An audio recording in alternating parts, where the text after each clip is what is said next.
Bismillah ar-Rahman ar-Rahim and Assalamu alaikum wa rahmatullahi wa barakatuh. We are back with the pearls of the Prophet ﷺ. Remember, we are doing a series of 200 hadith. We're hadith number 54. And last time we did لا يدخل الجنة نمام.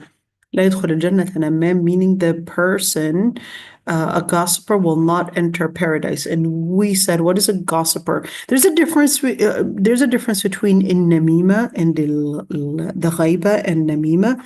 The difference between them is that ghaiba is speaking ill of a person behind their back when they're not present. So is it okay to speak ill about them during their presence? The answer is no. That would be included in al-hams and al-lams. What is al-hams and al-lams? Al-hams is to insinuate. You're talking about a person, but then you insinuate. It's like, yeah, there's somebody here that wants to do this and this, and you really are intending and insinuating to speak about X or Y. And everybody knows who you're talking about, but you're not directly saying it, but you are here insinuating to basically talk about somebody and basically degrade someone. So that's al-hams al-lams. Now, if you would be talking about them, let's say in body language, that would be lams. So what does that look like? Let's say we're all sitting together and one of us did an eye movement, and I guess we're probably talking about some behavior, and then we started looking at that person, or one of us started giving like a hand gesture that we're talking about that person, or yeah, looks like that person, or etc. So in other words, it's not a direct thing, but just an insinuation, and just to give body language or an indirect way of being disrespectful to somebody is actually considered as al-hams and al-lams if they're present, or as ghaiba if they are not present. What does the word ghaiba mean?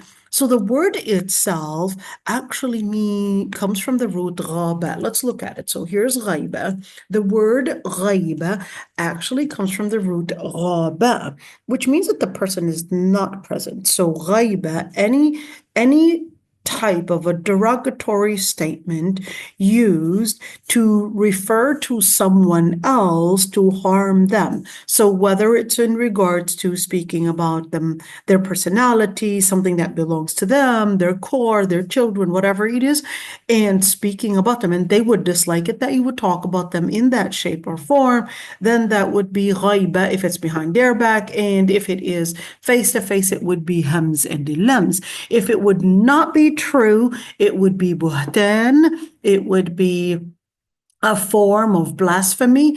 If it is true, it would still be considered ghaiba in speaking about ill of that person. So let's assume X or Y was really cheap, or really ugly, or something maybe not smart, clumsy, whatever it is, and you knew that that person was really like that. They even knew about themselves, but you wanted to use that to basically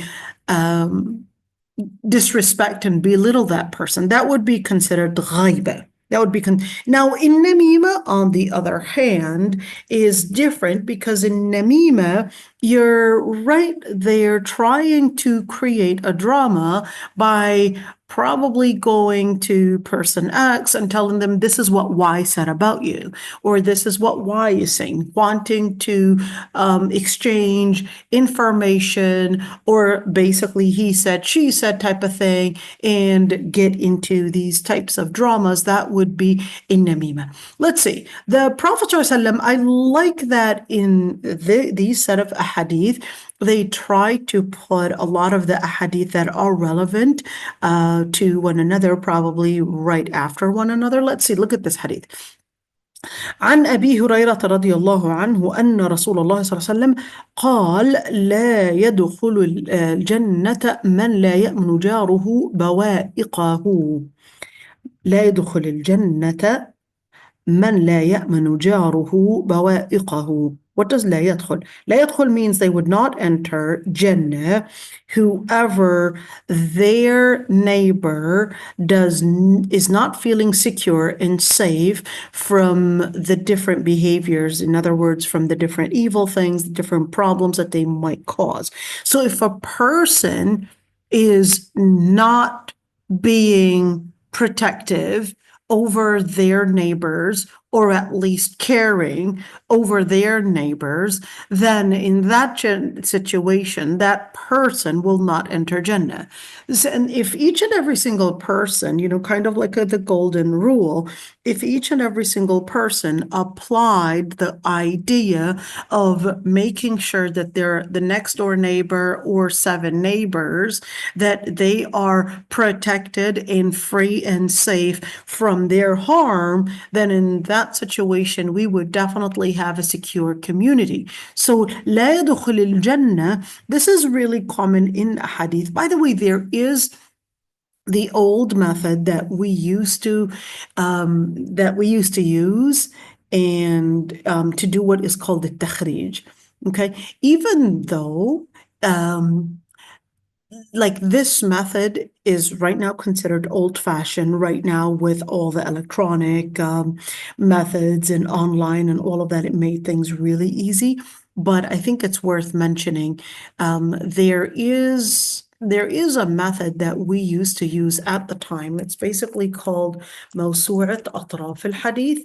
Even though you're looking at this, موسوعة was really, it was in, here we go, it was 11 volumes, but there was another copy. The copy that we had in our university, this is it. It's in 11 copies right there. And in order for us to search within this, you'll be really surprised. I'll just get you the PDF for it. Okay, and on page 16 in volume number 1, it would give you all the details. This is we really had to like memorize this as if you're memorizing our own names. Let's look at this one. Okay, I want you to see this one just to get an idea of what this looks like. Okay, let me go. Until now, I remember the page number. It was page number 16 on volume 1. That was like a key thing that we always had to go back to. And let's go right there. Here we go. Okay, this is page number 16. So this is page number 16. Okay, and even though I haven't actually opened the book in a long time, but because we used it too many times, I can't forget this. Okay, so what you have is basically, you could see ithaf. Those are the abbreviations, and Kha, Hawa'ij, Hanifa, etc. And what it will do, these are the abbreviations, and then it will take you. So now I'm going to go to the actual thing, and this is what it would look like. Okay, what are we looking at here? So what you're looking at, you see this hadith that you got, where was it? Oh, number 54, the hadith that you got, لا يدخل الجنة, لا يدخل الجنة قاطع رحم, لا يدخل الجنة نمام, لا يدخل الجنة, etc. This maqta, or the way that this hadith starts, you could see that there are so many different hadith that would start in the same way. And that's why I took you to this book, At-Taraf al-Hadith. This is called At-Taraf, and this is the beginning of a hadith. There's so many hadith that start in the same way.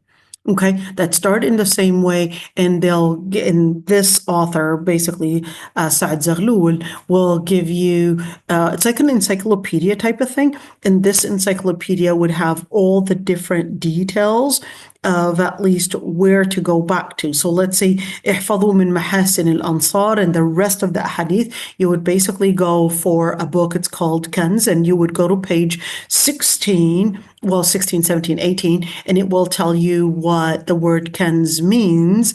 And then you would go back to this hadith number, this number, okay? and you would find the hadith and the rest of the hadith. And of course, I know kanz means kanz al-ummal, but just to give you an idea of what this actually means, احفظوا في أصحابي, and he would say lisan and adi. So here he means lisan al-mizan, and this would be hadith number this, and volume number 3, or this is page number, volume number 3, page number 1601, and adi, which basically here is الحديث الضعيفة, basically for Ibn Adi.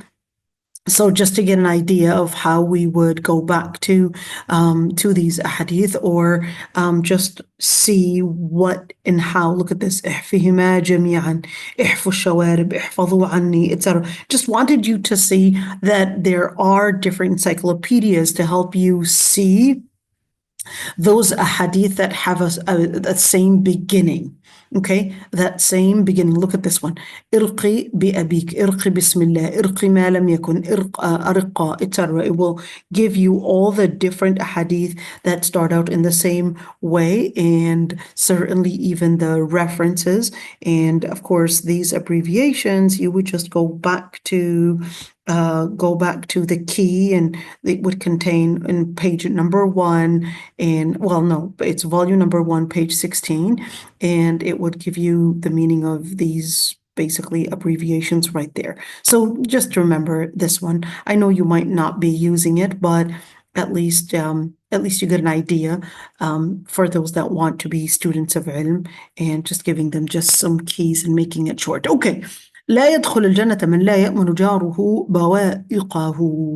البوائق, the singular of it is basically البائقة, when you're looking at بائقة, and that would be basically the calamity. So if a person causes any calamities, whether it's one or more, and harming basically their neighbors, that is a person that will not enter Jannah. نسأل الله العفو والعافية. Let's see. عن ابن عمر رضي الله عنهما. Well, why does it say رضي الله عنهما but رضي الله عنه here? Why عنهما here and why عنه here? Because Abu Huraira, the word anhu means upon him, and anhuma, upon them, but this is for a dual and not a plural, because anhum would be plural. So why is it anhu here and anhuma here? So anhuma is basically because Ibn Umar, his name is Abdullah, and his father was Umar ibn al-Khattab. So you're saying Abdullah ibn Umar ibn al-Khattab, may Allah be pleased with them, or with both of them, which is Abdullah and his father, who's actually Umar ibn al-Khattab, versus radiyallahu anhu, because Abu Huraira's father did not become Muslim. So why are we talking about the father and not the mother? Because the Arab, number 1, Allah subhanahu wa ta'ala said, "Ud'uuhum li'abaihim." That's number 1. Number 2, it was also a common thing with the Arab that they would mention the person and attribute them to the father. And certainly Islam had come to confirm and to basically affirm this custom that you're supposed to basically attribute them to their father. Okay, so okay, that is Abdullah ibn Umar ibn Khattab. He said, قال رسول الله صلى الله عليه وسلم ما زال جبريل يوصيني بالجار حتى ظننت أنه سيورثه. Or ظننت أنه. Okay, so ما زال جبريل يوصيني بالجار. Jibril was always, what is the word? Yusini. What is il-wasiyah? Il-wasiyah is to make a will. So Jibril was continuously making this will, basically telling him how important it is to take care of your neighbor, and how important it is to be keen on the neighbor, until he said, until I thought that he was going to be a person that might inherit from him. It's like, why are you always telling me how important it is to keep guard, for example, of my neighbor's property? to keep guard of the probably of the whatever belongings, property, whatever site for the neighbor. And it was making him, of course, he knows that Jibril was not going to inherit. Why the whole idea of inheritance? Because inheritance basically means that that property will be passed on to the other descendants, basically. So he was saying that he was so keen to always tell him to take care of his neighbor's property as if, okay, this is it, as if he was going to be inheriting that property. So he didn't mean that he was like, maybe this guy is going to inherit everything. But no, it's an issue of letting us learn that he was so keen on it as if he was keen on his own property. Okay, as if he was keen on his own property. But the whole idea is to teach the Prophet ﷺ that taking care in making sure that the neighbor's property, that the neighbor's premise, that the neighbor's security, privacy, and all the things that relate to the neighbor are protected exactly like you would protect your own property. Okay, so that's basically what it means. It's not that the Prophet ﷺ had any idea or thought that Jibril alayhi salam was somehow going to inherit from that neighbor whatsoever. It's an issue of letting us know that he was so keen on making sure that the property is secured exactly the same way that you would secure your own property. Okay, let's continue hadith number 56. And we know that this hadith is basically narrated by Bukhari and Muslim. عن جابر بن عبد الله الأنصاري رضي الله عنهما. Now again, Jabir and Abdullah, his father, were both, look at this, عنهما, they both had become Muslim. عن جابر بن عبد الله الأنصاري رضي الله عنهما قال لعن رسول الله صلى الله عليه وسلم آكل الربا وموكله وكاتبه وشاهديه. Okay, what does that mean? The Prophet ﷺ had cursed the person that consumes interest and the person that is basically akul riba is the person that consumes it. Mukilahu is basically the person that had accepted and consented to give and pass on the riba, the interest, to the other person. Katibahu, the person that documented and reported the contract that contained interest. Washahiday, and even the different witnesses, the two witnesses that documented this contract of interest, are all considered in the place of deserving al-la'n. What is al-la'n? Al-la'n is basically a curse. So if the person was cursed by Allah subhanahu wa ta'ala, then, or the Prophet ﷺ, or the malaika, or nasi ajma'in, that means that they would basically lose their privilege in getting the mercy and getting the mercy on Judgment Day, or even getting the mercy in dunya, which actually means that they could be doomed in hellfire. Okay, so this is to give us an idea. And he said, وَقَالَ هُمْ سَوَاء. And he said that they're all equal. In other words, they were all sharing the same sin. What does it mean to share the same sin? It basically means that they're sharing the same mistake, the same sin, in basically not taking the rulings of Allah subhanahu wa ta'ala in regards to interest seriously. So the question is, well, why is riba such a big deal? If someone is consenting to riba, why would you consider riba as something that is so haram? In fact, there is a hadith where the Prophet ﷺ had said, literally, had said that if a person were to basically commit incest with their own mother 70 times, it would be less of a sin than doing riba. How is that even possible? Why is riba that bad? Why can't we just say it's just selling money, basically, just like you would sell and make a profit of selling goods? Why can't we sell money? Why can't we just consider that as a way of making business? So with riba, remember yesterday when we were talking about trauma, and we said, well, they will use the word trauma, but and of course, we were talking about the different studies that were saying that trauma affects the DNA and it affects generations to come, and all of that is basically harming so many generations. And dhulm, it goes farther than just the individual to harming generations to come. And that's the same thing when we're I speaking. just had a question about that. Sorry. Yep, go ahead, Noura. So, what about like somebody who's a revert? Because, you know what I mean? Right.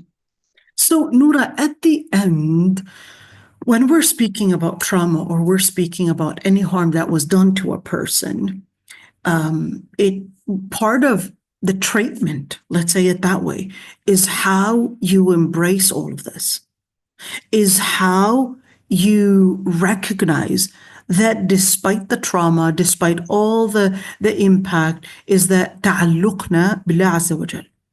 We connect to Allah subhanahu wa ta'ala. We know that Allah subhanahu wa ta'ala will let justice prevail. We know that Allah subhanahu wa ta'ala is the one to basically bring about the good, is to bring about salah, is to bring about rizq, is to bring about justice, is to bring about on Judgment Day or dunya, that Allah subhanahu wa ta'ala will not let injustice prevail. Allah subhanahu wa ta'ala will basically take this person's rights, and basically give them and secure their rights. And that Allah subhanahu wa ta'ala, it's very important to remember this ayah.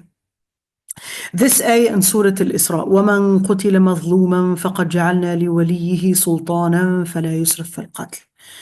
This ayah is key. Allah subhanahu wa ta'ala said, whoever was killed in a brutal or a wrongful manner, Allah subhanahu wa ta'ala will give his guardians even sultanan. He'll give them sultan. What is a sultan? A sultan is basically power. فَلَا يُسْرِفْ فِي الْقَتْلِ. But they should not abuse that power. So therefore, Allah subhanahu wa ta'ala was telling the person that even if you had died, you will still get compensation in dunya and for your family, and even in the akhirah, Allah subhanahu wa ta'ala will compensate you with a sultan, with some kind of power.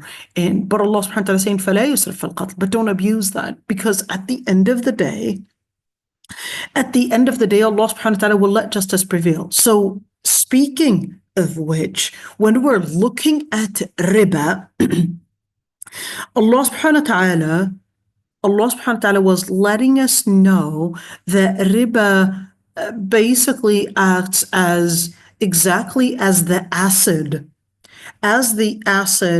that is within the community, and this acid will start breaking the bonds that keeps the society together. Whether we're speaking about the bond, the social bond, or whether we're speaking about the financial bonds, and the list goes on, and it can later make slavery in people's freedom basically the cost and the price. And Islam was keen on making sure that the system that brings in slavery, whether we're speaking about subliminal slavery or direct slavery, that Islam was keen on bringing in liberty to people. So regarded that this type of an acid, if we were to keep this type of acid within our society, that means the bond within the community was going to be broken and therefore lead to injustices that lead to injustices not only onto the individual, but later, and even if they were consenting to it, this injustice will later become something that will harm the rest of the society, and you cannot consider it that it was just this individual, because it will become normalized within the society, and without us realizing, we're breaking the bonds within the community, breaking the bonds of social relations, the bonds of financial justice, and the list goes on and on, and you cannot accept it. You should not accept it. You should not consent to it whatsoever, because even if you do, that would actually mean you put yourself and you put others at risk of losing their freedom, at risk of losing their humanity, at risk of losing justice. Negma, go ahead, dear. Shikha, sorry, but my question was about the Giba and Namima. Can I ask you now or later, ma'am? Sure, go ahead. Okay. Now, there's always been a conflict on this subject. In case someone has wronged me or done something to me, and I am sharing that with a family, a friend, is that also amounting to Giba? So no, Allah subhanahu wa ta'ala says, لا يحب الله الجهر بالسوء من القول إلا من ظلم. What does that mean? That Allah subhanahu wa ta'ala dislikes and detests that people would announce evil unless they were wronged. So what does that mean? Does that mean me sharing, I guess, the weaknesses, or sharing how I was abused left and right? The answer is no. You share it with those that are capable of uplifting the harm. So let's say you were abused by, let's say, your husband, and you tried to solve this matter yourself, but you couldn't. So you went and told your dad, or you told, let's say, I don't know, the court, and you said, here's how, and here's what happened, and here's how I was wronged, and this is what's happening to me, and he had taken my money, or he had beaten me up, or whatever it is. Then in that situation, to go and complain to the authorities to help you. Those are an authority, whether it's your father, whether it's a social authority, whether it's a government authority, etc. Then in that situation, you are just seeking help from those that are capable of giving you help if you had been wronged. Okay, so this is لا يحب الله الجهر بالسوء من القول إلا من ظلم. This is basically to exclude from the general thing that is لا يحب الله الجهر بالسوء, that Allah subhanahu wa ta'ala dislikes that people would announce evil, unless the person is being abused or facing oppression. Then they would have the right to seek the different means to give them protection, to give them basically a way out of this abuse. Did I answer that one, dear? Yes, ma'am. So, and if the person is not in authority, ma'am? If the person is not an authority, then you shouldn't be sharing it with them, because guess what's going to happen? If you're sharing with we're speaking about authority, I guess maybe I should first define the word authority. Authority means having the ability to basically help you, whether we're speaking about therapists, or whether we're speaking about perhaps your father, social authority, financial authority. So if we're speaking about someone that is capable of helping you, not that I'm sharing it to my friend just because it gives me a room for ventilation. Okay, Because that should not be the thing. Okay. right, so you don't want to share it just with a friend because it gives you a room for ventilation, a room for just let me get it out of my system, because Islam doesn't encourage you to do that, because Islam doesn't want you to become more vulnerable than what you already are. And that's why Allah subhanahu wa ta'ala was teaching us that Yusuf alayhi salam and Prophet Yaqub alayhi salam, he was just saying, فَصَبْرٌ جَمِيلٌ وَاللَّهُ الْمُسْتَعَانُ. والله المستعان على ما تصفون. That's it. فصبر جميل. Just engage in sabr. And then إنما أشكو بثي وحزني إلى الله. I would only complain my sorrow and my sadness and anxiety to Allah subhanahu wa ta'ala. Why? Because if you were to complain it to people, guess what? People will define you through your weaknesses. You will start to even define yourself through your weaknesses. You don't want to be defined through your weaknesses. You want to be defined through your identity as a Muslim that gets the strength from Allah subhanahu wa ta'ala and not from the people. Because a Muslim is supposed to be a person of izzah. Jazakallah khair. That was such a beautiful explanation. This is important. You know, Allah subhanahu wa ta'ala is always wanting you to be a person of izzah, not dhillah. There's a difference. What is al-izzah and al-dhillah? Al-dhillah is a place of humility. You're all constantly humiliating yourself. And al-izzah is to be a person that seeks independence, that seeks honor through Allah subhanahu wa ta'ala. So Allah subhanahu wa ta'ala is teaching us, don't continuously complain and don't continuously share your weaknesses and your sorrows, but let Allah subhanahu wa ta'ala deal with it and be strong. And be strong. And even tell yourself, إِنَّمَا أَشْكُو بَثِّي وَحُزْنِي إِلَى اللَّهِ. What are you doing? You're letting other people and you're letting yourself know that these people are not necessarily stronger than you. And that you get your inspiration of power from Allah subhanahu wa ta'ala and not from the people. So إِنَّمَا أَشْكُو بَثِّي وَحُزْنِي إِلَى اللَّهِ. And that's why فَصَبْرٌ جَمِيلٌ. Even when Sayyida Aisha, when she was basically talked about her reputation was at stake. Yeah, she was slandered, Exactly. What did she say? She said, فَصَبْرٌ جَمِيلٌ. And when, of course, her mother was telling, well, you know, just defend yourself. And she said, I'm not going to say anything but exactly like what Abu Yusuf had said. She was in such anxiety that she even forgot Prophet Yaqub's name. She just said, I'm just going to say what Abu Yusuf had said. فَصَبْرٌ جَمِيلٌ. وَاللَّهُ الْمُسْتَعَانُ عَلَى مَا تَصِفُونَ. That's all I'm going to say. Her mother was, just defend yourself. Just say anything. And she said, I'm not going to say anything. And she would invite her friends, let's go cry together, and invite her friends for a crying session, I guess. That's all she knew how to do. It's like, you know what, I'm just going to invite my friends, let's go cry together. You know, I guess a women's way of doing things, like, I'm just going to cry. I'm just going to cry. Well, defend yourself. I'm not going to defend myself. You know, there's nothing that I could tell you. Even if I told you, I haven't done anything. What am I going to prove to you? You guys just slandered me with no evidence, not even a shred of evidence. And here you are. And so that's why she was just saying, فَصَبْرٌ جَمِيلٌ. I'm just going to say exactly how. Look at how this woman who was taught by the Quran not to necessarily just go and complain, even though the Prophet ﷺ has the power. Remember that. He does have the power to save her, does have the power to say, oh, okay, enough, everybody. No one is supposed to talk and bring about any slander or anything like that. But she didn't say anything. She said, no. Right now, even he's doubting me. So I'm just going to say, فَصَبْرٌ جَمِيلٌ.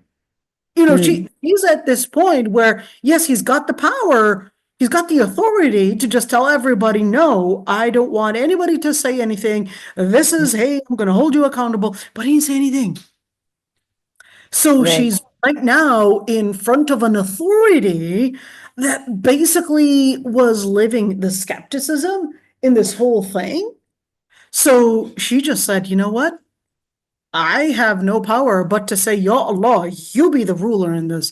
فَصَبْرٌ جَمِيلٌ وَاللَّهُ الْمُسْتَعَانُ. Wallahu al-musta'an. That's it. It's learning how even when authority fails to give you security, you would basically just go and say, Allah al-musta'an.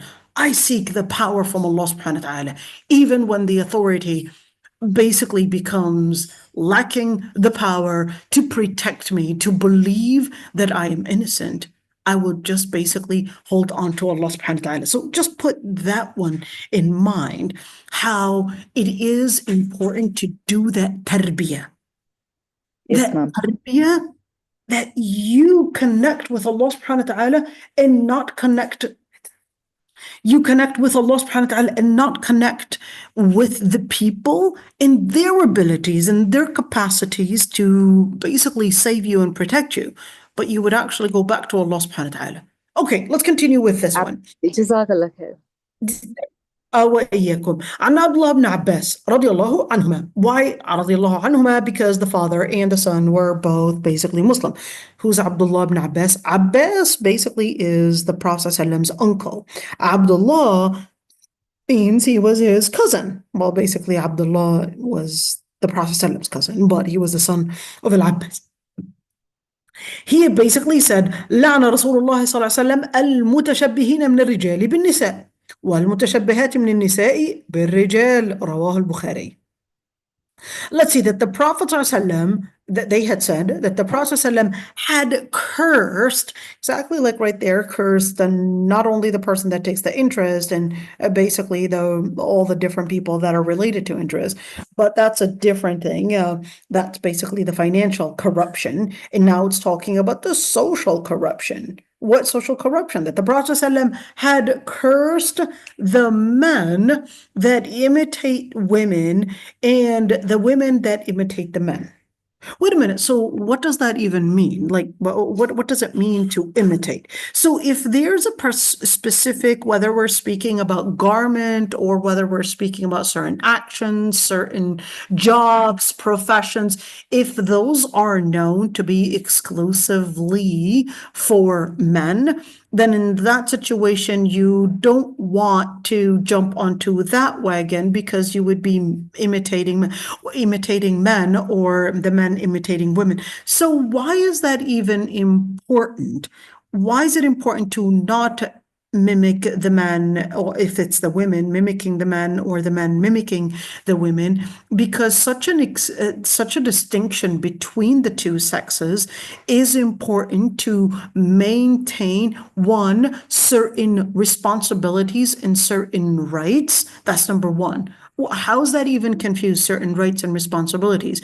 Because if we basically would have the men start taking over the women's roles, the women's behaviors, then in that situation, we're then going to be confusing not only the behavioral. We're not just talking about behaviors. We're not just talking about garment, but that might later on even confuse sexual roles to probably social roles and the list goes on and on. Then we would have a society that is then corrupt. If that society is corrupt in its vision, then it would be corrupt in the implication of it in its practices. So the Prophet ﷺ from the foundation basically said, well, don't confuse the visions, that is the different behaviors, or even if it means to have, for example, men wear gold, even though there were some studies, I don't know how accurate it is. So please, if you have scientific studies basically telling us and giving us details on that, I'd love to learn from that. I did hear some studies of people saying that it affects that gold, basically affects men's testosterone levels and all of that. I don't know if this is scientific, but it would be interesting to know whether it is true or not. At the end, regardless of whether it is true or not, basically any behavior that is known to be exclusive to women, and then in that situation it would be haram for men to imitate it. And if certain behaviors or certain garments or certain things are exclusive to men, it would be haram for women to mimic it. What if, for example, this woman wanted to get a job, and this job, in order to get that job, for example, working construction, she had to dress like men, she had to act like men, she had to walk like men. That would be ayn, and exactly what this hadith is actually talking about. Whether the means was a justifiable, quote unquote, a justifiable mean or not, at the end of the day, the means, or at least the of course, the ends do not justify the means. So that would not necessarily mean that it would be permissible. So whether, like I said, whether we're speaking about somebody's way of speaking, or whether it's the way they would walk, for example. Of course, Allah subhanahu wa ta'ala had mentioned in the Quran, in Surah al-Zukhruf, Allah subhanahu wa ta'ala basically, I love you, Honor. in Surah al-Zukhruf, what happened here? Let's see. Noura, I'm muting you. Allah subhanahu wa ta'ala in Oh, Surah sorry about that. that's okay. Allah subhanahu wa ta'ala had mentioned in Surah al-Zukhruf, and talked about women, and basically said أَوَمَن يُنَشَّأُ فِي الْحِلْيَةِ وَهُوَ فِي الْخِصَامِ غَيْرُ مُبِينٍ.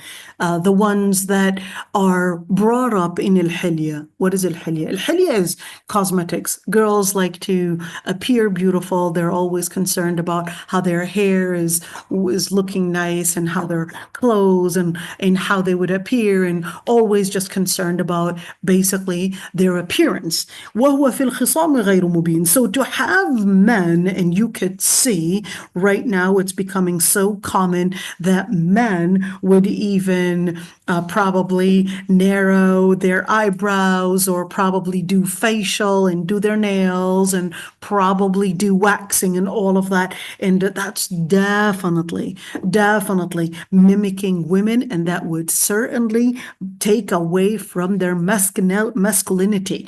And that's basically haram. And Allah subhanahu wa ta'ala wanted the men to act manly. What does it mean to act manly? And I do actually have a whole lecture on masculinity and what and how Quran defines manhood. So listen to that one, because there's a certain definition and certain definitions of what actually makes manhood and what is masculine. So listen to that one.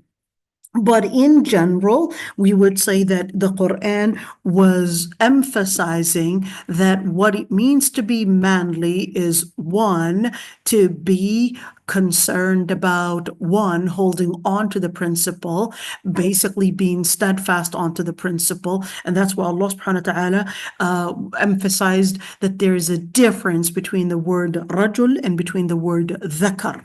So not because having a male anatomy doesn't necessarily make you masculine. Certainly you would be masculine in terms of your anatomy. We would define that, but it doesn't necessarily mean that that person is defined as masculine to mean manly. So that's why Allah subhanahu wa ta'ala defines رِجَالٌ لَا تُلْهِهِمْ تِجَارَةٌ وَلَا بَيْعٌ عَنْ ذِكْرِ اللَّهِ.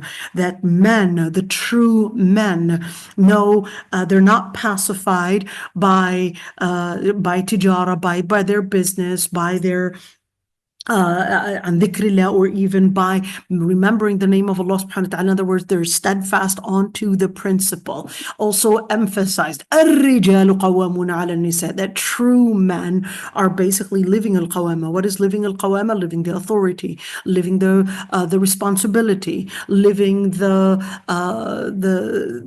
course the keen on protecting the family, etc. All of that is basically being manly.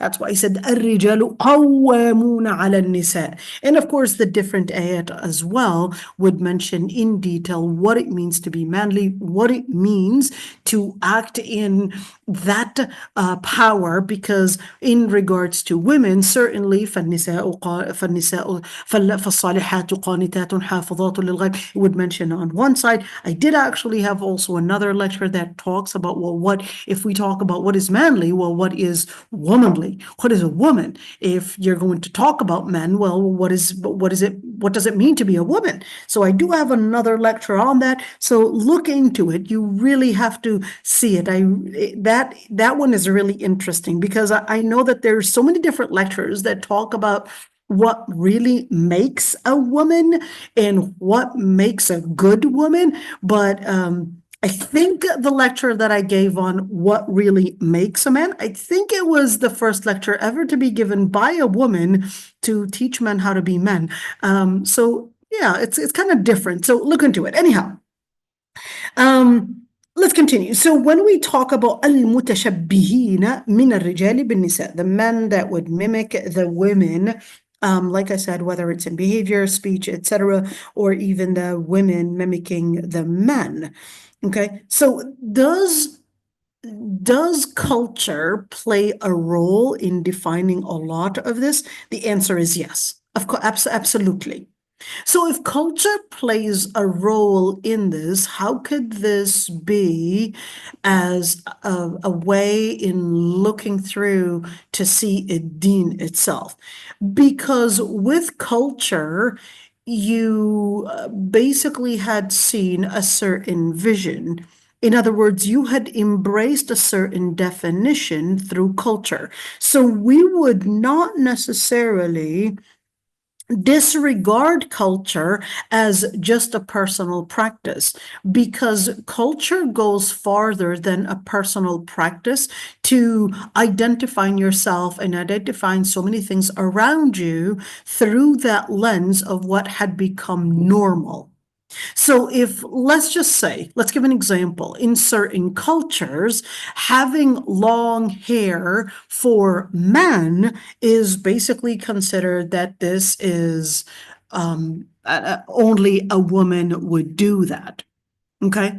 So in that culture, if this is seen that only a woman would have long hair, then in that situation, this man should not grow long hair under the pretense, well, the Prophet ﷺ had long hair, and therefore I should grow long hair, because we're going to consider that that culture had basically made or had defined an important thing, which is what defines a female behavior, what defines a female culture and a male culture. So you have to accept such definition because of the impact it has on how you feel about yourself, whether you belong from the male or the female, and so forth.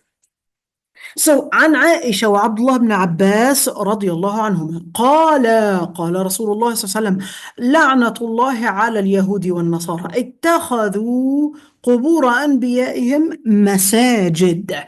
It's a completely different topic than this one.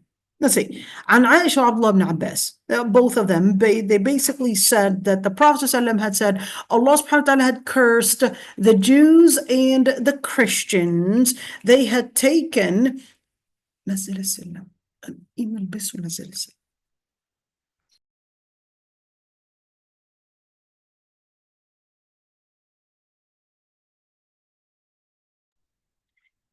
So the other hadith that Allah subhanahu wa ta'ala had cursed the Jews and the Christians. They had taken their prophets' graves and their tombs basically as a place of worship.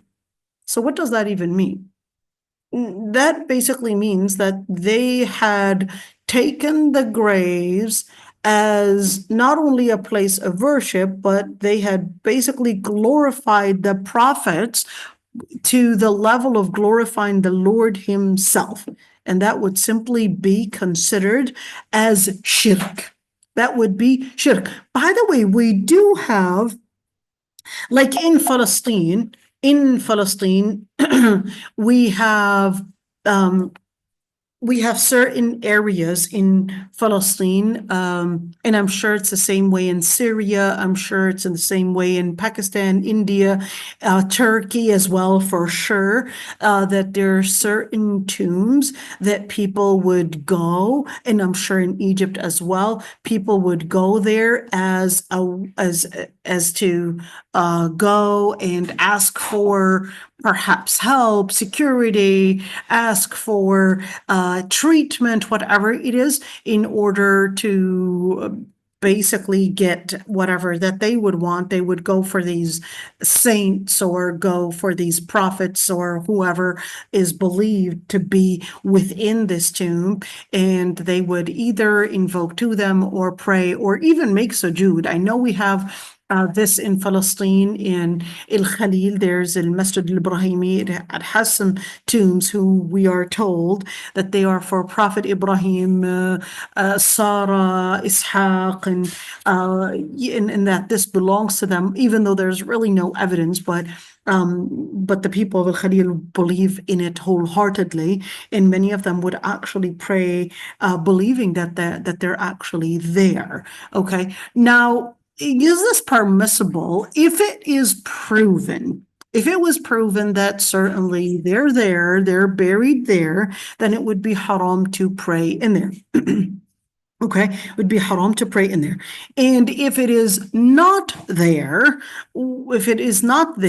then it wouldn't be haram to pray in there. And of course, certainly, I mean, it would be a masjid, but not necessarily as a place of the shirk that they are doing. Okay, let's just move on with that one. عن عمر رضي الله عنه قال سمعت النبي صلى الله عليه وسلم يقول لا تطروني كما أطرت النصارى ابن مريم فإنما أنا عبده فقولوا عبد الله ورسوله. So what is that? That the Prophet صلى الله عليه وسلم had said, do not exaggerate about me. What does it mean? Do not exaggerate. This isn't exaggerating alone, but this is overpraising the Prophet ﷺ, as the Christians had exaggerated overpraising Ibn Maryam, which is Isa alayhi salam. And he said, but I would have actually put right there a semicolon instead of a comma. فَإِنَّمَا أَنَا عَبْدُهُ فَقُولُوا عَبْدُ اللَّهِ وَرَسُولُهُ. As I am the servant of the Lord Almighty, so say Abdullah wa Rasulullah. So say the servant and the messenger of Allah subhanahu wa ta'ala. So what does that mean? So yes, we definitely give reference to the prophets, but the reference to the prophets does not go up to the level of exaggerating their praise and exaggerating the way we would relate to them, like the way we would relate to Allah Himself. So to somehow deal and speak of Prophet Muhammad ﷺ as a way that we would exaggerate in speaking about him as if he was Allah Himself, as he was the light of the world, etc. That is exaggerating the position. And just like the Christians, they wanted to revere Prophet Isa alayhi salam to the point that they made him the Son of God Himself. And certainly that got them from one level to the level of shirk right there. I do see hands risen. Go ahead, Nagma. Yes, Shekha, thank you. Shekha, this I wanted to ask you because in India also there is this custom of dargahs where you have the awliyas buried and people go to these places and they say we are not praying to him, we are praying through him, asking him to intercede for us to Allah subhanahu wa ta'ala to accept our prayers. And that doesn't make sense. I wanted to know from you. So when Allah subhanahu wa ta'ala in Surah Al-Zumar, He had mentioned that when, of course, the ayat were revealed, criticizing the pagans and criticizing them for worshiping the idols, they had said, وَمَا نَعْبُدُهُمْ إِلَّا لِيُقَرِّبُونَ إِلَى اللَّهِ زُلْفَى. They said, we don't actually worship the thing. We just worship it to remind us of the magnificence of Allah, to basically give us the inspiration.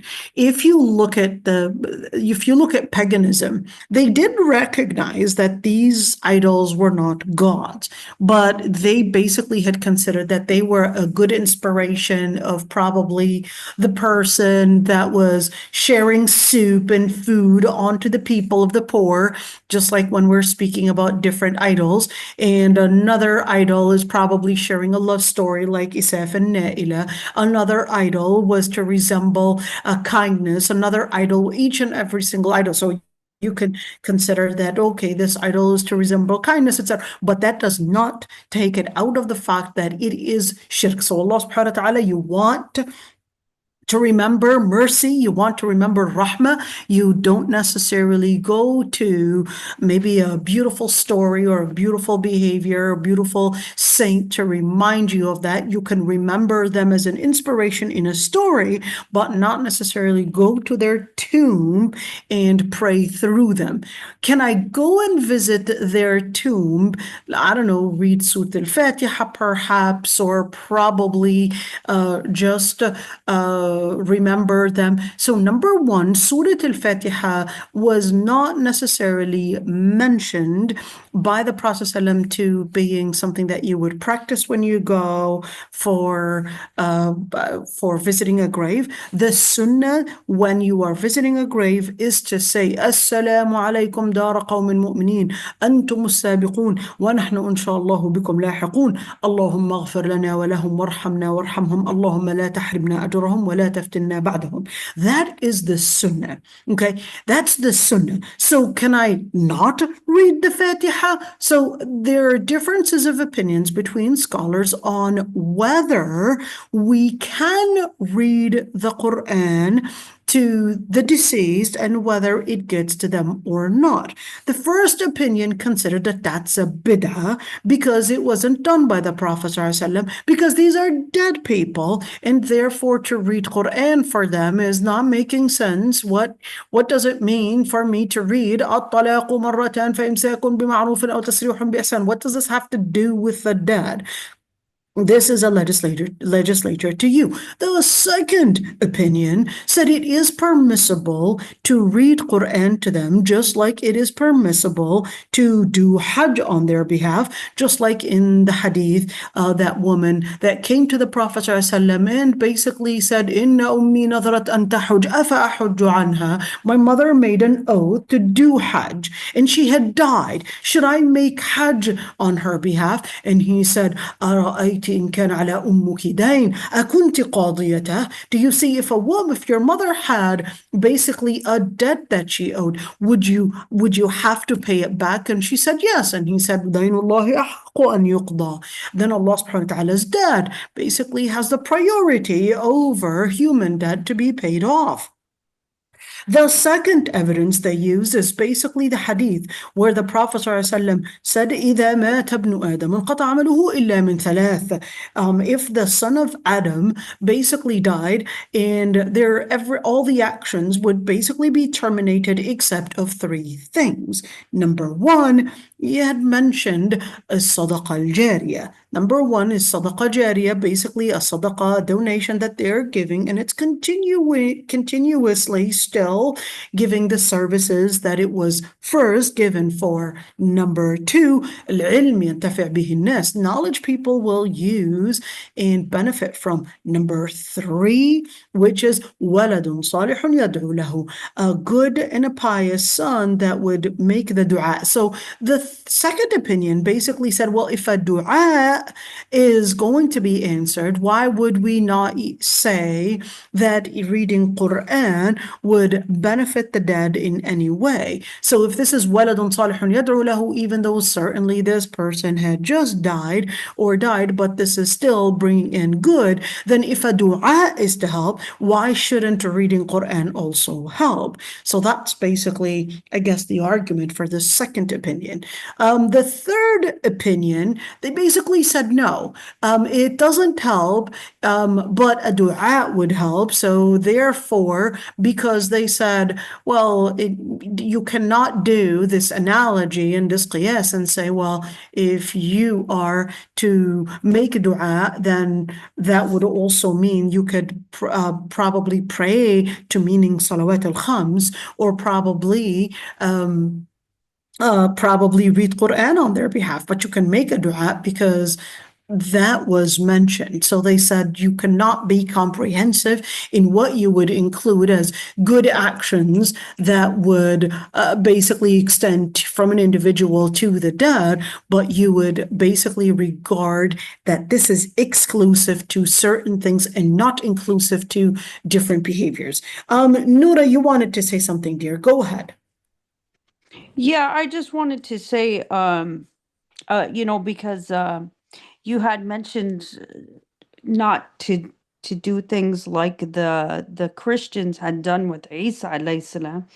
And we know that with Isa alayhi salam, they celebrate the birthday, and not only that, but the shirk that goes with it. You know, some say he's God and some say he's the son of God, and you know what I mean? So I know that you had said that it's a good idea to, you know, review the seerah during that time, but like isn't that exactly saying that we shouldn't celebrate the birthday of the Prophet sallallahu alaihi wasallam? So I don't want to go in all the details of the birthday, because I did actually do a number of different lectures about the birthday and all of that. But I'll just make the story short.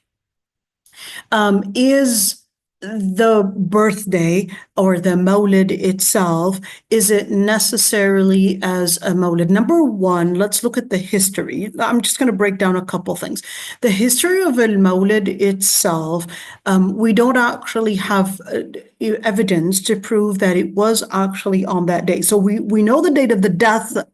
The day of the death was on the same day in terms of Monday, in terms of Rabi' al-Awwal, etc. But we don't actually have an exact date for the birthday. Okay, so that's number one in terms of evidence.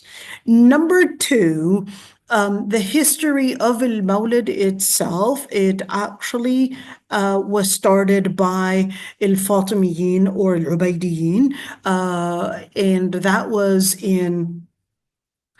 Oh dear, hold on, just give me a second.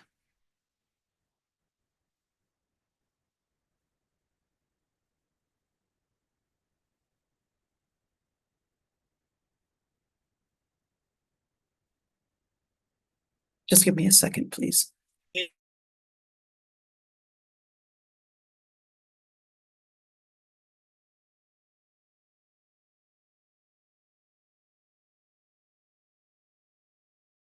Sorry about that. My brother is in Medina and he's asking me certain questions about his ihram.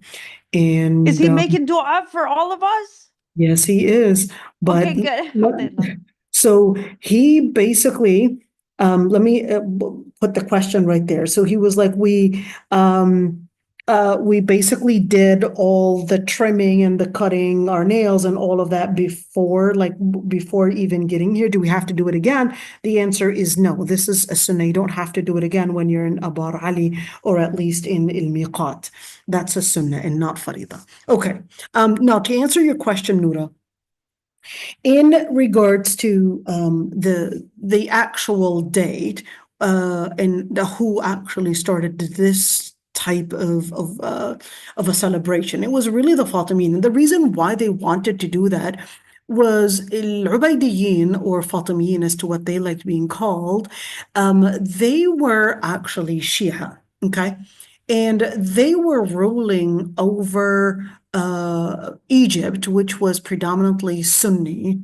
So in order to gain acceptance, they wanted to commemorate certain practices. They wanted to do different things in order to let the people accept their authority and accept their rule. So they basically would innovate different types of practices to get the people basically liking this new authority and not necessarily overthrow their rule. Okay, so Which is exactly what the Christians did in the Council of there Nicaea. you go. Exactly. So they would do different practices, whether we're speaking about Christmas or whether we're speaking about St. Patrick's Day or whatever it is.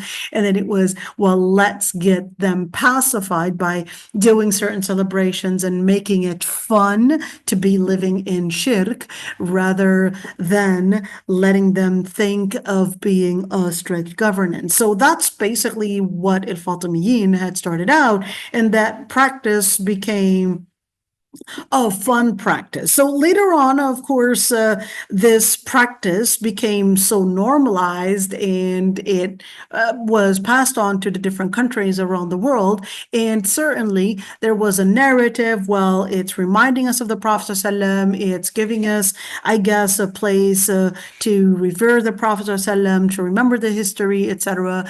And they would do nasheeds, pass out certain foods depending on the area. If you're probably in I guess in Egypt, you're probably doing certain foods. If you're in Tunisia, you're doing asida. If you're perhaps in other countries, you're probably passing out different kinds of halwa, etc. Regardless.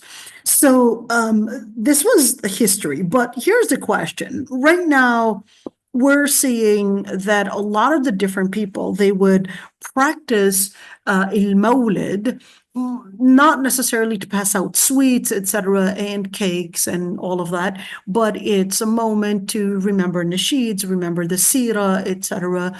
So I would say, in general, there's no doubt that it's a bid'ah. Okay, there is absolutely no doubt that it's a bid'ah to commemorate it in this way. Number one, it wasn't done by the Prophet ﷺ himself, neither the Sahaba.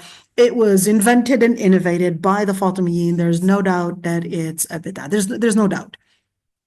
But what if we're basically on that day just mentioning the seerah of the Prophet ﷺ, good nasheeds to praise the Prophet ﷺ, etc., then would that necessarily be a bid'ah? Well, the practice itself, meaning nasheeds and seerah and all of that, is supposed to be a practice that we would really do every day. Okay, not necessarily exclusive to the Mawlid day, because that would make it into some form of a holiday. That would make it exclusive to that day. Okay, but I personally would not necessarily be a person that would wage a war on Mawlid, really, for a couple reasons. Number one, I think many people don't actually come to the masjid unless it's a Mawlid day, and many times the only times that people are learning about the Prophet ﷺ is during the Mawlid. I think understanding the context that we are in currently is important before we go utopian in our expectations in dealing with the society. Right now, the situation is the Muslims had forgotten anything about the Prophet ﷺ. The farthest they know about the history of the Prophet ﷺ is that he was born, he lived in Mecca, the story of Ghar Hira, Halima Sa'diyah, and it really ends there. They don't know much about any of the legacy. The Prophet ﷺ had been forgotten even by the Muslims.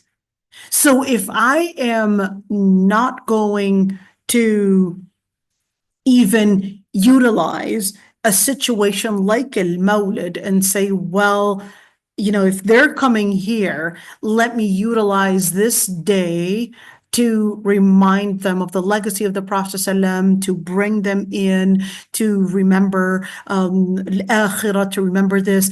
You know, we could utilize that day to help them remember all the seerah that they don't remember. They don't even know anything about the Prophet ﷺ right now.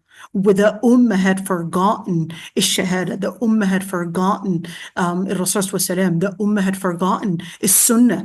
Alhamdulillah, I don't want to say completely forgotten. I would say at one point it was way worse. Right now, like never before, we're actually seeing a lot of light coming back, a lot of izzah coming back. I love that positivity. Oh, Alhamdulillah. absolutely. But we're right now in a situation like we had never thought that, an authority like Bashar al-Assad's authority, like Hafid al-Assad's authority, that there's a word mujahideen, that they're actually coming to overthrow such brutality that they were doing far worse than Israel. Far worse than Israel. That Saidnaya, you don't even see that in Israel. This is not even close to what Israel's doing. Okay, right now Israel's doing something else. Okay, but when you're looking at that, this was happening in Syria right there for all these many years.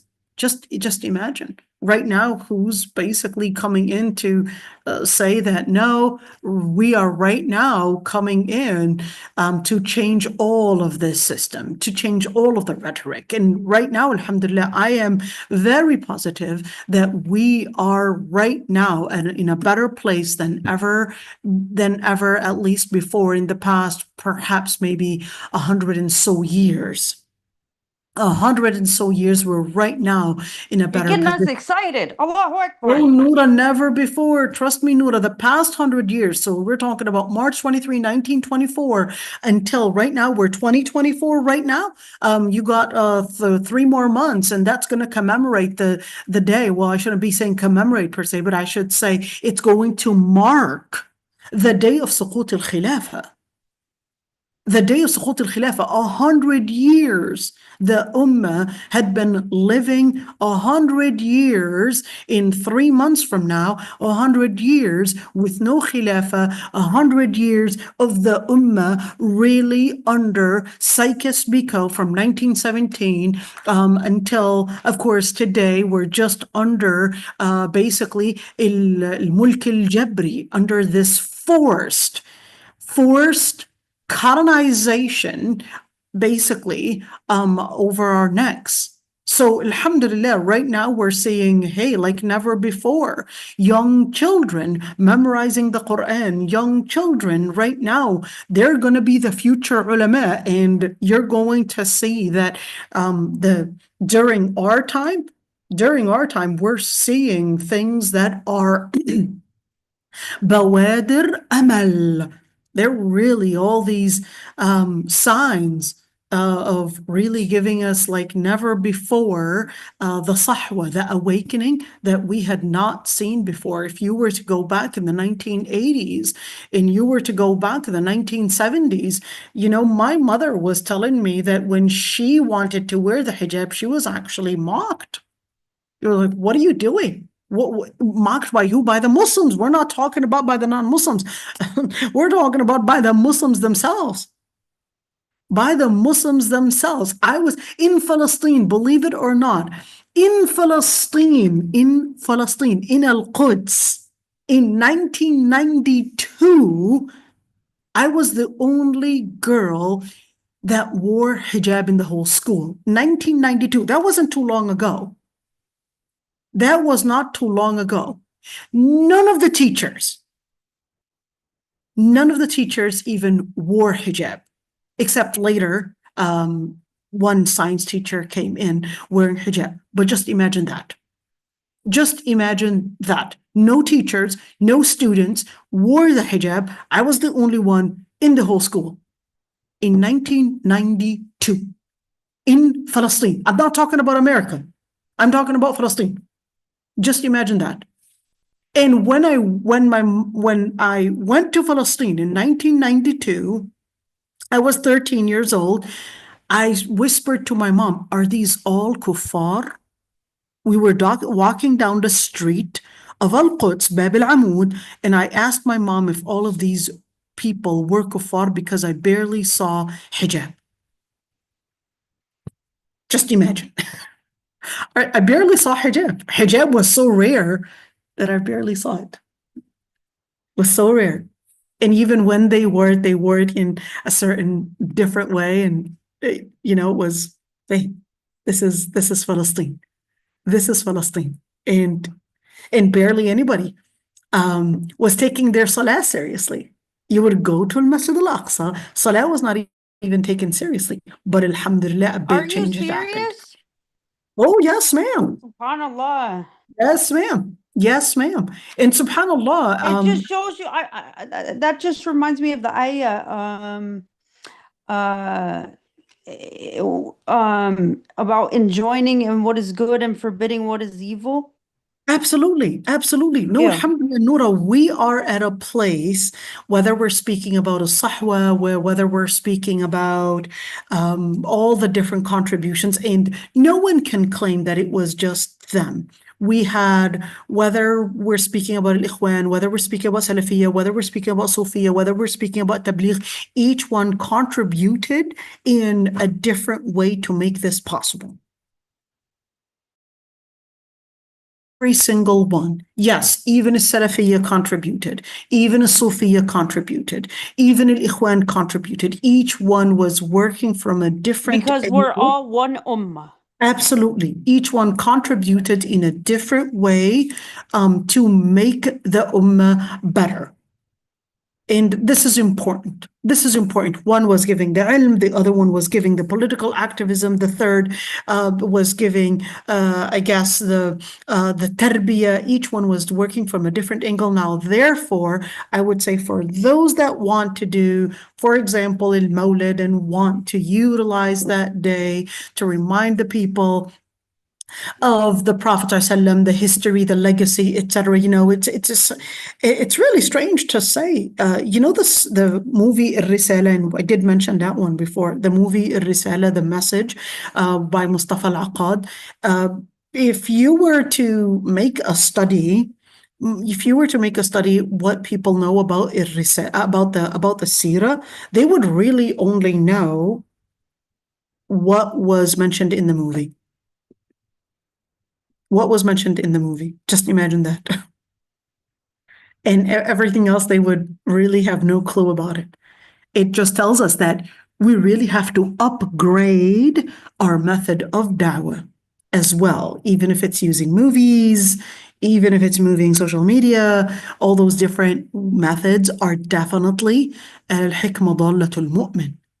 Utilizing these methods is important, and it's not enough to stick to the old-fashioned way of giving lectures. Sorry if I called it old-fashioned. I mean, that's exactly what I'm doing. I'm using the old-fashioned way, but that's because that's the only thing I know how to do. So if somebody knows how to make this old-fashioned thing become something that is new-fashioned, well, إيدي في حزامكم, like what they would say. Okay, let's go away and continue with hadith number 60.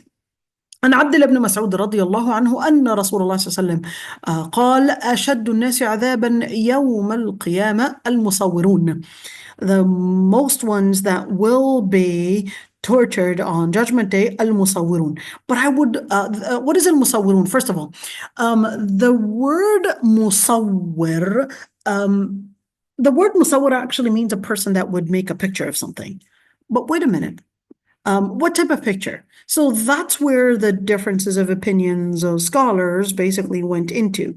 So you had some scholars actually say this is not speaking about a picture to mean a painting, but this is actually talking about sculpture making. That's the first interpretation.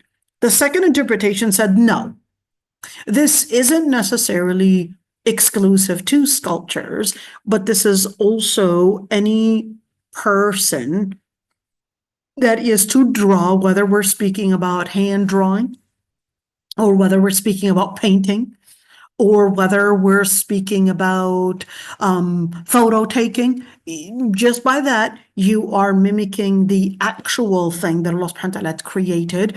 And this al is inclusive, and therefore you, just by you taking a picture, painting, drawing, anything that is of a living thing, an animal, a human being, that would mean you had committed something haram. And therefore, you would be included within this hadith, that you would be amongst the worst ones to get a torment on Judgment Day. The third opinion said, well, no, Picture taking is not included in this. Why not? They said because picture taking, we are not mimicking the creation of Allah subhanahu wa ta'ala. We are just instilling the shadow of what Allah subhanahu wa ta'ala actually created. So we're not mimicking the creation. We're just basically right there instilling the shadow of what Allah subhanahu wa ta'ala created. Therefore, this shouldn't be included in this. So that's a third opinion, al-musawwirun, that it is exclusive to sculpture making of living things, animals and human beings, but not necessarily of plants. That's why you would see in the Islamic art, if you were to go to Qurtuba, you were to go to Palestine, if you were to go to, I was looking at al-Umayyad Mosque. Al-Umayyad Mosque had a lot of different painting, or it's not painting, but designs on the mosque on the outside that looked exactly like al-Masjid al-Aqsa. Exactly like the kind in al-Masjid al-Aqsa, and that's like little palm trees, little trees, it's green and all of that. It's exactly like what is on the different arches in al-Masjid al-Aqsa, and specifically in Qubbat al-Sakhra. I was looking at closely. So what was it? It was all living things, plants and not. Inshallah, all of us will Inshallah. visit both of them. Right. So when you look at the Islamic art is of plants and also different designs. So it would have repeated maybe circles, maybe squares, triangles, etc., all these different shapes. And that is to resemble that what they had seen in repeated designs and paradigms in this universe. So that repetition in such Islamic art is to basically resemble what would remind them of the different paradigms that Allah subhanahu wa ta'ala created in this universe. So basically it's a way of beautifying something, but at the same time, it's taking consideration that you do not want to draw living things. So it's completely different from perhaps if you were to go to India, or perhaps you were to go to China, or perhaps Greece, you would see it was all about drawing mainly living things. And then, of course, the main reason why we shouldn't be drawing living things is because later with these living, images were used as a way to worship those living things because they were seen as basically commemorating God or anything like that. And then it was basically a pathway to shirk. عن بعض أزواج النبي صلى الله عليه وسلم رضي الله عنهن. So why عنهن and not عنهم? So this is for a female. You would say عنهن, عنه for one masculine male. Okay. عن النبي صلى الله عليه وسلم قال من أتى عرافا فسأله عن شيء لم تقبل له صلاة 40 ليلة. Whoever would come to a fortune teller and they would ask him about anything, they would not get their prayer accepted for 40 nights. This hadith is narrated by a Muslim. Wait a minute. So what is Arraf, first of all? Is this talking about a fortune teller? Does it matter the method that is used? It doesn't matter the methods, whether you're trying to read the future by looking at the palm, or whether it's, using cards, or whether it's using, a ball, a crystal ball, or whether, no matter what the method was that was used, it would still be considered as a method to know the future, or know the past, or probably know any information that is considered ghaib, would basically considered haram, and it would be considered that you would be falling in shirk by believing that this person has some attributes, which is ilm al-ghaib, which is exclusive to Allah subhanahu wa ta'ala. if the person would ask them about anything, whether asked about the future, whether asked about help to probably get married or help to get children or help to, I don't know, retaliate from their ex or whatever it is, that would basically be considered that you had put your trust in someone other than Allah subhanahu wa ta'ala. لم تقبل له صلاة 40 ليلة. They would not get their prayer accepted for 40 days. 40 nights. What does that even mean? So they stop praying because anyways their salah is not accepted. They should not stop praying. They should pray, but it's that they would lose the barakah. They would lose the barakah. They would lose the blessings. They would basically be held accountable, and the impact of getting into that shirk would basically have an impact on them for 40 nights, but they would still have to pray. That's the same thing. If there is another hadith where the Prophet ﷺ said whoever drinks alcohol, they would not get their prayer accepted for 40 nights. So should that person not pray for 40 nights because they just drink alcohol? The answer is no. Even if the person had probably drunk something, they should still pray, but they would basically be held accountable, and certainly the blessings of their prayer would definitely lose the blessing and the barakah of it for 40 nights, but not necessarily have the right to stop praying. So don't let the I'm just curious about something. So I know this isn't related to me personally, obviously, but so for, when you make tawbah, doesn't Allah subhanahu wa ta'ala convert all your Right. Good question. Yeah. So yes, Allah subhanahu wa ta'ala will convert and basically transfer all of those from a bad deed to a good deed. But this would be within al-khawf wal-raja. So you would hope that Allah subhanahu wa ta'ala accepted your repentance, but you would also fear, what if he didn't? Yeah. Jazakallah khair. What if he didn't? I mean, yeah, good for you that you made tawbah, but what if it didn't get accepted? Okay, let's see. I forgot to look at the translations just to make sure that they are accurate. So, يوم القيامة المصورون, image makers, we talked about that one. And من أتى عرافا, and here fortune teller, ask them about something. So here we go. Let's see. عن أبي عامر وأبي مالك الأشعري رضي الله عنه قال رضي الله عنهما. This is supposed to be عنهما. Okay. Oh, well, they want okay. سمعت النبي صلى الله عليه وسلم يقول لا يكونن من أمتي أقوام يستحلون الحرى والحرير والخمر والمعازف. That there's going to come a time from my nation that there will be a group of people, okay, a group of people. Is it scholars? Is it people? And what would they do? They would يستحلون. They would regard these different things as basically as halal. So there will be people from my nation who will consider fornication, salt, alcohol, musical instruments permissible. So yastahillun, they will regard it as halal, as permissible, and regard what? Al-hira. Al-hira is really the private part of a female, but this is a metaphor to actually talk about as basically fornication.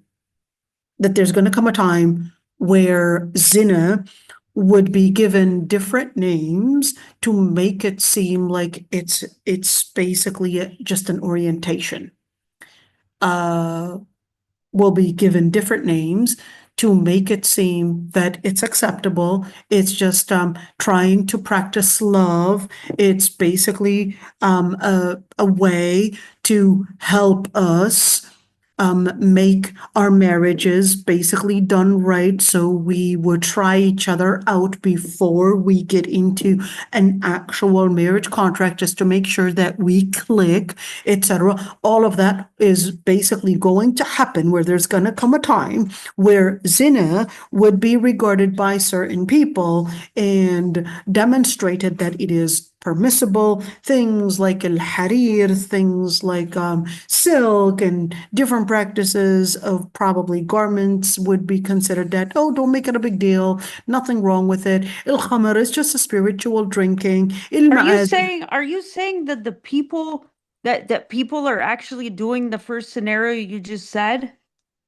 Yes, people are doing that. Right now it is, yes, it is Noura. Right now, the media, MBC, LBC, Ya Allah. oh yeah, you'll be surprised if you were to speak Arabic and actually see the media and what they had really distorted. And even when we're speaking about Egyptian media, etc., right now, it's playing the game and letting people exactly the way that I had just described it. They called it al-musakana, which means we're just here, just living together, mutually consenting and all of that. And in order to normalize zina, normalize ma'azif, and that it's basically an art, it's a way of competition, there's nothing wrong with it, don't exaggerate, etc. It's basically paving the way to normalizing sin, whether we're speaking about zina, fornication, adultery, or whether we're speaking about certain garments, or whether we're speaking about drinking, drugs, etc., or whether we're speaking about music. And certainly there's gonna come a time where this is going to be seen as there's nothing wrong with it. And we've got evidence. This is what they'll tell you. And I want you to look at the word yastahillun, because the word yastahillun tells us that they will use different ways to take the words basically in the Quran and the Sunnah out of context and manipulate the people into believing that, yes, there's a differences of opinions. Why are you just being so fanatic about one opinion? There are different ways. You have to accept people's orientation. You got to accept people's interpretations. You got to accept that people have different choices. Don't necessarily be fanatic about one particular choice. No, there are different ways. These people, they have a kind heart, so don't necessarily ostracize them and look at them from a sin, because after all, it's not a sin. There's nothing wrong with it. This is how it's going to be basically portrayed. It's going to be brought into the community as if it is a differences of opinion, as if it is something that we have to normalize, we have to accept, and then you're going to see that becoming very common. And certainly the whole culture of relativism and making things that there's nothing wrong with it, don't be too fanatic and don't be too judgmental, and there's nothing wrong with being inclusive to people's desires and their choices of living. And of course, but in Islam, no, there is a direct ayat, or there are direct ayat basically giving us that such things are halal and such things are haram, or which things are halal, which things are haram, and we must be not fluid about it and really call it for what it is. This is important. Call it for what it is. If it's haram, call it haram. If a person is doing it, then that person is a sinner. If this person is publicly doing it, then that person is fasiq. We have to use, and if that person is basically doing what is right, then that person is basically to be rewarded for what is right. And this is extremely important, to call and name the things for what they really are, and not necessarily say, well, it's not our responsibility to judge this behavior or that behavior, and because what this will lead into is basically people normalizing such behaviors. There is I don't want to go into the part about music and all the details of all of that. I did actually mention it in other videos, so I can take another hour just talking about just the word المعازف. عن أبي هريرة رضي الله عنه قال قال رسول الله صلى الله عليه وسلم كفى بالمرء كذبا أن يحدث بكل ما سمع. It is enough for the human being to basically be considered a liar. It's basically a person that narrates everything he hears. So not just because you heard something doesn't mean you go sharing it. I've got something to share. Let's talk about this, etc. You have to be selective in what you talk about, not necessarily because you heard about it or you hear something. It doesn't mean that you would use that as a way of basically entertaining yourself in speech.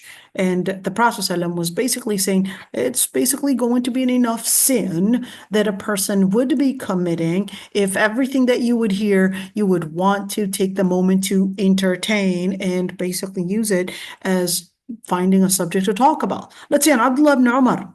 عن عبد الله بن عمر ابن الخطاب رضي الله عنهما عن النبي صلى الله عليه وسلم قال من جر ثوبه خيلاء لم ينظر الله إليه يوم القيامة. What does that mean? Whoever drags his garment out of arrogance, Allah will not look at him on day of resurrection. What does it mean to basically drag the clothes of arrogance? So there are two things. Number one, dragging clothes is not necessarily that they're really long. Oh, that's one opinion. That's one opinion that, there is a hadith where the Prophet ﷺ, when Salama told him that she would have long clothes, and that's basically right there, it was their way to basically be modest. Okay, so the Prophet ﷺ said, "Asdilihi shibran," and it should not be more than that. So what is asdilihi shibran?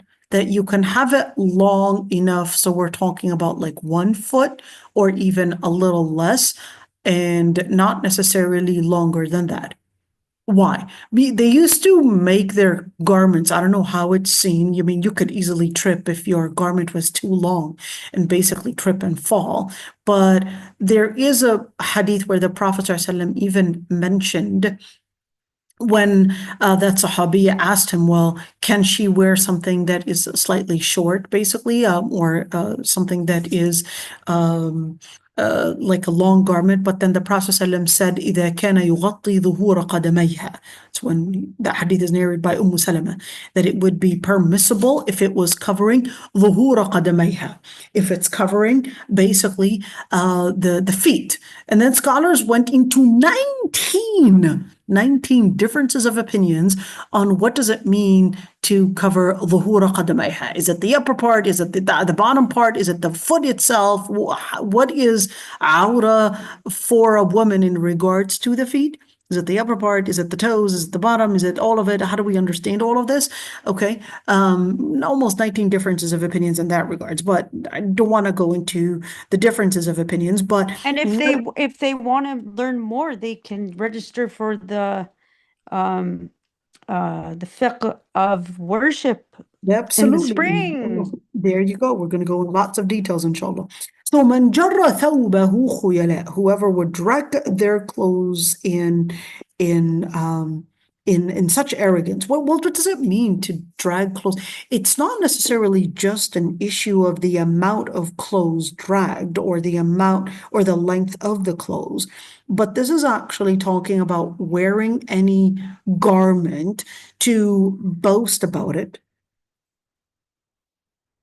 To basically show that you're somehow an upper class. So the reason why I'm probably wearing a Louis Vuitton, which I'm not, and I can't even afford that, is basically to show that I'm an upper class, I'm rich. The reason why I chose to wear this hat that is a Gucci hat is to show that I'm basically capable of affording this Gucci hat or the clothes or whatever it is, these name brands, and basically to show that I'm an upper class. That's part of jarra thawbahu khuyala. It's basically libas al-shuhra.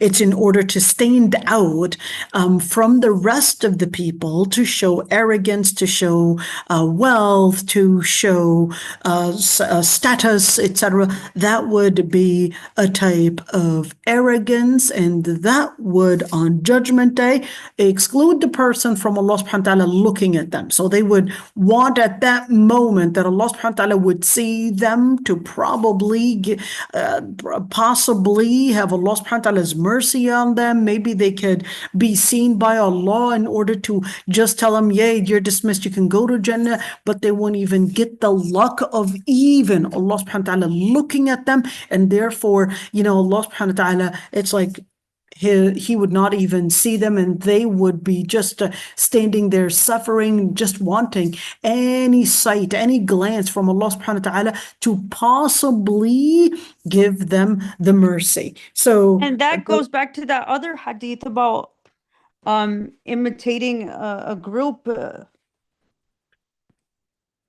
right? absolutely. Absolutely, imitating a certain group, whether it's the rich, the arrogant, or some deviant group. Then in that situation, من تشبه بقوم فهو منهم. Whoever imitates any group of people, then they basically become a part of them. They become a part of them, meaning they also become a part of them on Judgment Day, in probably getting the torture, or even if we're talking about imitating Salihin.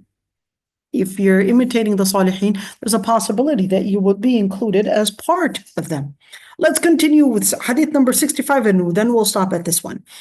عن أبي سعيد الخدري رضي الله عنه قال سمعت رسول الله صلى الله عليه وسلم يقول من رأى منكم منكرا فليغيره بيده فإن لم يستطع فبلسانه فإن لم يستطع فبقلبه وذلك أضعف الإيمان.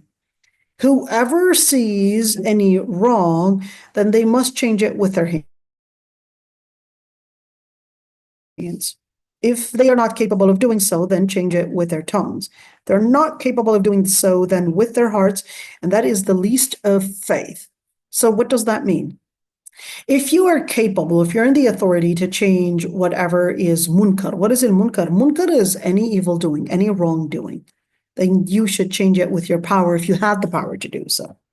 If you don't have the power to do so, then use at least an advice, your tongue, defending and advocating for truth, basically, for the right thing. And if you were not capable of doing so, then at least keep your heart alive in recognizing that this is wrong, and don't let your heart accept it as the new norm. And that's the least of faith. So does that person still have faith? Well, they're not capable of doing so. When do we move from this point to this point? Okay, if you fear, for example, for your life, you feared that this munkar, if I were, let's say, if I were to talk about it to that person, that they might do kufr. Let's just assume a woman would come to me and she would say, my husband doesn't pray. And if I were to attempt to wake him up for salah, he would get so angry and start doing kufr. Then I would say, you know what? Don't wake him up for salah. Why? Because it would be a condition. If you want to do ordering for what is good, the condition is that it doesn't lead to a worse sin. الضرورة right there, الأمر بالمعروف والنهي عن المنكر is on a condition that it doesn't lead to a munkar that is bigger than it. Because if it leads to a munkar better than it, then that makes no sense. Okay, so that would take us to the following one. فَإِنْ لَمْ يَسْتَطِعْ فَبِقَلْبِهِ. If you couldn't, then do it with your heart. Ya Allah, maybe making a dua, making a dua, or possibly maybe making the dua, or perhaps maybe just recognizing that this is wrong, educating yourself about it, not normalizing it, not liking it. This is important. That's وذلك أضعف الإيمان. So this is it, inshallah. We will stop right here. So this is hadith number 65. So inshallah, we'll be continuing till we get to 200. Am I going to be capable of doing it Monday? Inshallah, I'll be capable of doing it on, well, Monday to me, Sunday to you. So inshallah, we'll be continuing as far as we can, inshallah. And inshallah, tomorrow, we don't have to see it. I think it's a break day tomorrow, which is, inshallah, just to kind of give you guys a day of relaxation. And stay tuned for the other class. Hopefully, we'll do more. And inshallah, we'll continue. Is all this intoxication basically, so I'm assuming you asked the question about this hadith, يستحلون الحر والخمر والحرير والخمر والمعازف. Certainly, it's all intoxication. So al-hira would be intoxicating the society, basically in their progeny, responsibilities and rights and responsibilities. Al-harir for men and gold for men, it would be haram, but not for women. Al-khamr would be for men and women, or anything that leads to intoxication, whether we're speaking about alcohol, we're speaking about drugs, we're speaking about THC, all these different things. They're basically a form of mufattir, and certainly any mufattir, anything that weakens your body. It might, I was asked a question, well, what if this gives me some, I guess, a form of, kind of like a steroids. It would give the person some power to move and work harder for a couple hours, then it brings them into a collapse, okay? So that would not necessarily make it halal, unless it was prescribed by a doctor, okay? Because it would be wanting to consider the situation that you're in and that there's no alternative to basically giving you the treatment, except with this one, that's a different story.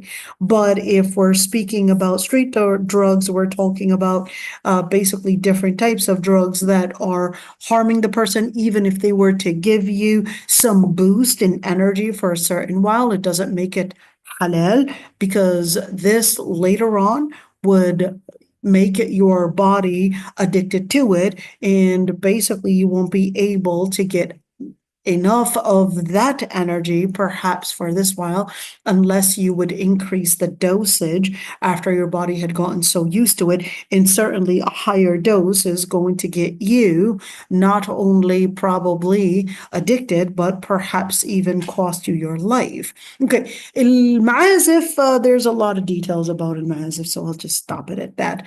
What is the permissible music instrument to use, or is this necessarily talking about music to being haram? There's no doubt that music with the lyrics, with the musical instruments, that is basically giving one shirk, to describing haram things, whether men, women, etc., that's basically taking our hearts away from the focus on Allah subhanahu wa ta'ala, and therefore certainly it is baridu zina. It's basically leading us to illicit behaviors, illicit cultures, etc., and therefore it would be considered as basically the behavior, the culture of the deviant people. So I hope I answered that one. Let's see. I think there are other questions. What about energy drinks? Are energy drinks haram? So, okay, to use the word haram is a big word. Energy drinks are not haram if they are within the limit of basically, let's call it the healthy dose, the healthy amount, if it's permissible. And the experts said that it was safe to consume this much and that it doesn't lead to harm, then in that situation it would be permissible because it contains like an amount of caffeine, etc. Then in that situation it would be permissible, but you want to be careful how much you're consuming. Okay, it doesn't lead to drinking alcohol. That's a completely different thing. Okay, so energy drinks are not haram unless the experts later gave us evidence that no, it basically causes your body, I don't know, to pump blood faster and basically harming your brain, harming your body. Then in that situation, we would say, hey, we've got different reports, medical reports, studies telling us that this is harmful, do not drink it. But if, for example, they said, well, if you're drinking one a day, then it would be within the limit that your body is capable of consuming and it's not harming you, then in that situation, we would say, okay, experts are telling us this, it would be permissible because we would call it halal unless called out for harm, then it would become haram. I hope I answered that one. وإياكم. So if there are any questions, I'd be happy to answer them, inshallah.